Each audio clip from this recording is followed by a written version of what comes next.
রাজনৈতিক দলের থেকে আইএসএফ এর কর্মসূচি, আইএসএফ এর লক্ষ্য উদ্দেশ্যকে ভালো লেগেছে, আপন করে তারা জয়েনিং করবে। এখানে যারা নেতৃত্বরা আছে তাদের হাত ধরে নিচে নিচে জয়েনিং করে স্টেজ ভেঙে পড়ে আসবে। তুমি যাও, যে কলমেলা যাও, তোমরা ওখানে দাঁড়াও, কাকে উঠতে হবে দাঁড়াও, জয়েনিং করিয়ে দিচ্ছি। যাও উকিল সাহেব, যাও জয়েনিং দাও, রাজীব ভাই যাও।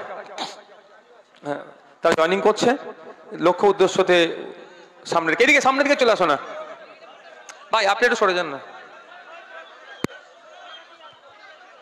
শেষে একটা কথা বলবো, মমতা ব্যানার্জি যত আমাদেরকে টাইট দিতে চেষ্টা করছে, আমাদের সংগঠন তত মজবুত হচ্ছে, অর্গানাইজ হতে হচ্ছে। সেই বিষয়ে বলবো, জয়েনিংটা হয়ে যাক।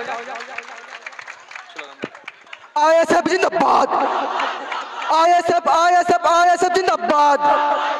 আমাদের সংগ্রাম, সমাজ পরিবর্তনের জন্য আমাদের সংগ্রাম, ন্যায় প্রতিষ্ঠার জন্য আমাদের সংগ্রাম, নওশাদ ভাইজানের সংগ্রাম, আইএসএফ এর সংগ্রাম।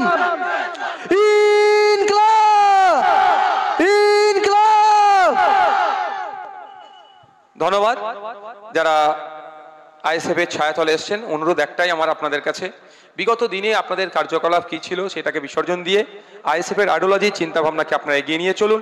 মানুষ আইএসএফ এর প্রতি ভরসা করছে, বিশ্বাস করছে, মানুষ আইএসএফ এর ছায়াতলে আসছে। আমাদের লক্ষ্য এটাই, ক্ষমতা দখল নয়, মানুষকে তার অধিকার সম্পর্কে বুঝিয়ে দেওয়া আমাদের লক্ষ্য। আপনাদেরকে কয়েকটা কথা বলবো, নিশ্চিতভাবে ভালো লাগবে আপনাদেরকে। গত বছর মমতা ব্যানার্জি চক্রান্ত করে, হ্যাঁ মমতা ব্যানার্জি চক্রান্ত করে আমাকে আমাদের সহ, আমাদের কালিমুল্লাহ কোথায়? আমাদের কালিমুল্লাহ আছে, ইকবাল এসেছিল, আপনাদের হাওড়া জেলা থেকে ইকবাল আছে, 42 দিন জেল খাটিয়েছে। খাটিয়ে কি হয়েছে? কিছু লস